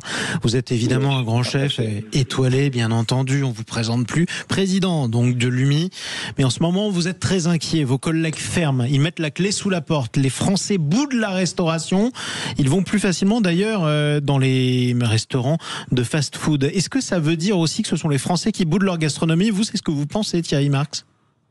Non, moi je pense pas que les Français boudent leur gastronomie. Je pense que la gastronomie devient de plus en plus inaccessible pour un grand nombre de Français. Et c'est ça le problème. Aujourd'hui, les restaurants qui font du fait maison, eh bien, croulent sous les charges et finalement ne s'en sortent plus. Et depuis 3 ans, ils n'arrivent plus à reconstruire les trésoreries dont ils ont besoin. Et effectivement, est en train de s'installer en France une industrialisation d'une restauration qui se normalise et finalement qui nous fait perdre la diversité de notre cuisine et notre identité de cuisine et qui nous fait perdre aussi notre attractivité gastronomique. Donc c'est une réflexion qu'on a eue au travers d'un think tank avec plusieurs chefs. C'est pas né uniquement de ma propre réflexion ou de la réflexion de l'UMI. C'est beaucoup de chefs qui sont en train de s'émouvoir de ça. Et je traverse la France une fois par mois. Je vais en ruralité et quand je vois des distributeurs de pizza où je vois plus de restaurants, je ne vois plus un café, un petit bistrot où on fait encore une vraie cuisine. Je dis attention, on est en train de perdre notre identité culturelle au travers de notre gastronomie et quand une nation perd son identité gastronomique, il y a danger. Qu'est-ce qui fait que ça coûte plus cher de servir un repas qui a été fait maison dans un restaurant que de servir, je sais pas, un sandwich, une pizza industrielle ou autre chose? Eh ben, c'est les charges. Les charges, quand vous faites du fait maison, il faut un peu plus de personnel, bien évidemment. Il faut sourcer des produits de qualité. L'augmentation du coût de l'énergie était très dure pour ces métiers de la restauration. Et à côté de ça, il y a une industrialisation d'une forme de cuisine qui s'offre, qui est effectivement très peu chère, qui est assez normée et qui vient télescoper. Alors quand vous faites du non fait maison et que vous avez 8% de marge et celui qui fait du fait maison a à peine 2% de marge et qui dans la moindre zone de turbulence économique disparaît, ne peut pas supporter les charges, eh bien on voit s'installer autre chose. Donc il va falloir qu'on travaille sur le fond, pas simplement sur la forme. C'est pas conjoncturel. Aujourd'hui, les problèmes de cette gastronomie, ils sont structurels et ça touche aussi bien les 1500 chefs et chefs reconnus, étoilés, dans des listes, peu importe. Que le troquet du coin. L'ensemble de et le troquet du coin, qui disparaît parce que finalement il est télescopé par une autre forme de restauration. Et ça, il va falloir le travailler. Et moi, nous défendons l'idée d'une loi cadre sur le fait maison, au moins qu'on reconnaisse les établissements qui font de la qualité et qui expliquent un peu ce qu'ils mettent dans l'assiette. Joseph Touvenel. Je vais raconter une histoire un peu personnelle. J'ai une tante qui avait un restaurant dans l'Aveyron à Rodez, qui s'appelait Loustal. Petit restaurant où on mangeait très bien, où il y avait les habitués, notamment les gendarmes qui venaient. Une nourriture locale de qualité. Et pourquoi? Alors très peu de marge, mais d'abord elle aimait ce qu'elle faisait, c'était convivial, et en même temps elle allait, les produits venaient en majorité de la ferme familiale. Mais ça c'est verboten, c'est interdit, c'est terminé, c'est etc. Pourquoi? Parce que l'État ne s'y retrouvait pas, parce que évidemment la TVA, quand vous prenez les poulets ou le cochon de la ferme locale, ça passe pas par tout le biais, etc. Et puis officiellement, c'était pas bien parce que est-ce que c'était hygiénique, etc. Personne n'est mort et ça fait des générations que les Aveyronnais mangent du porc qui vient, voilà. Et donc elle a dû, à un moment donné, elle a fermé parce que les marges étaient tellement faibles, et les obligations et les charges arrivant. Pour l'anecdote quand même, ces gendarmes, ensuite, je lui ai demandé, mais ma tante, ils mangent où maintenant les gendarmes? On dit, mais les gendarmes, ils viennent à la maison. Et donc elle avait toujours les gendarmes qu'elle nourrissait, mais chez elle le midi. Ça aussi, c'est la France. Ça vous parle cette anecdote, Thierry Marx? Oui, ça me parle. Encore une fois, on croule sous les. On est un peu comme le deuxième rideau des agriculteurs. Oui. On croule sous les normes, on croule sous les réglementations, et finalement, on ouvre la porte à une industrialisation de la cuisine. Or qu'effectivement, ces petits restaurants avaient souvent une restauration des produits très locaux, bien sourcés, et avec une transformation de qualité, mais ne répondaient pas toujours à toutes les normes. Et aujourd'hui, on voit s'installer des distributeurs de pizza dans des régions où il y avait plutôt un petit bistrot qui faisait un petit rôti de veau avec des petites pommes de terre grenaille. Et ça, aujourd'hui, c'est toute une identité française qui est en train de disparaître. Ça m'inquiète beaucoup.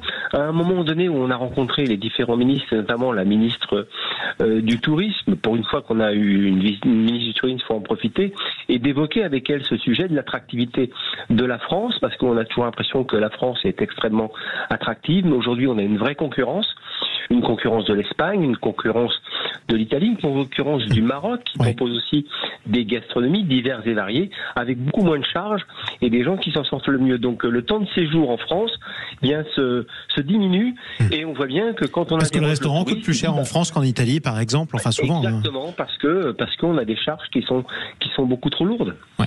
Anthony Martin-Smith. Les charges sont trop lourdes, Thierry vient de le dire, je l'appelle Thierry parce qu'on se connaît, c'est un judoka par ailleurs, vous avez oublié de le préciser, Jean-Marie, donc c'est important. Je te connais en tant que judoka.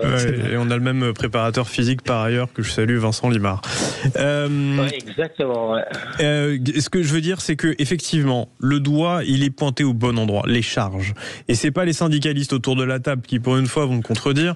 Les charges sont trop lourdes, elles sont étouffantes. Thierry, vous avez parlé des charges sociales, mais on peut aussi parler du mètre carré. Jean-Marie, vous disiez la restauration rapide. Pourquoi c'est plus facile de faire un sandwich ou une pizza? Parce que quand vous le faites dans un food truck, le coût du mètre carré, il n'est pas le même. Le coût de l'énergie, il a baissé. C'est plus celui qu'on a connu en 2022-2023. Mais par contre, le coût du mètre carré, lui, continue d'augmenter. Il continue d'étouffer nos restaurateurs. Et ce dont j'ai toujours à la campagne, notamment dans l'Aveyron. Non, effectivement. Et d'ailleurs, on voit aussi des initiatives locales très intéressantes dans certaines communes qui utilisent la restauration comme vecteur de lien social et de réinsertion professionnelle. Moi, je trouve qu'on devrait mettre davantage l'accent sur la restauration comme vecteur d'insertion professionnelle facile. Non pas le métier est facile, mais par contre, il est facile à aborder parce que c'est un métier qu'on va faire avec le cœur et avec l'envie et avec l'estomac. Et donc, ça devient, je trouve, intéressant pour le gouvernement, pour même France Travail qui devrait davantage s'en inspirer. À l'époque, j'avais suggéré qu'on travaille surtout post-Covid, sur la restauration comme un vrai élan pour la jeunesse de s'orienter vers des métiers de restauration et d'hôtel. Puis des cours de cuisine à l'école, ça m'aurait pas déplu, moi, vous voyez. Jean-Luc Benamias, moi c'est pareil. Jean-Luc Benamias. Oui, en un mot, j'ai une question pour Thierry Marx. Oui. Est-ce que cette baisse qui est notable, c'est évident, elle est globalement égale sur tout le territoire, ou est-ce qu'il n'y a pas des régions, ou des départements, ou des cantons où les gens s'en sortent mieux? Vraie question. Non, elle est égale sur tout le territoire. Et aujourd'hui, quand on parle du nombre de restaurants, si je regarde les chiffres, ce matin, des tribunaux de commerce, on ferme 25 restaurants par jour. Donc vous voyez que c'est quand même important. Et en général, ceux qui ferment sont plutôt ceux des gens qui faisaient du fait maison, qui ne faisant plus de marge et qui n'arrivent pas à reconstruire une trésorerie depuis la fin du Covid. Finalement, je donne un exemple, 2023, explosion du coût de l'énergie. Dans les 6 mois, on a fermé 8000 établissements. Donc vous voyez bien que ces charges qui sont... D'ailleurs, quand vous parlez avec n'importe quel artisan de n'importe quel secteur d'activité, il vous dit on s'en sort pas, on n'est pas compétitif. J'ai une dernière question, parce qu'on va arriver... On a trop de charges. On va arriver au dessert, si j'ose dire, mon cher Thierry Marx, mais la question est la plus inquiétante, mais c'est celle qui me taraude le plus. Est-ce que vous n'avez pas peur qu'avec ces fermetures de restaurants et ces changements d'habitude, les Français perdent le goût, les consommateurs français perdent le goût pour la bonne vieille restauration, et que finalement ils s'habituent à manger des mauvaises pizzas, des mauvais sandwichs ou autre chose? Mais c'est ce qui m'inquiète, parce que là, quand on pointe cela du doigt, on pointe notre alimentation et notre rapport à l'alimentation. Et effectivement, moi, ce qui m'inquiète le plus, c'est ce côté patrimonial de la gastronomie.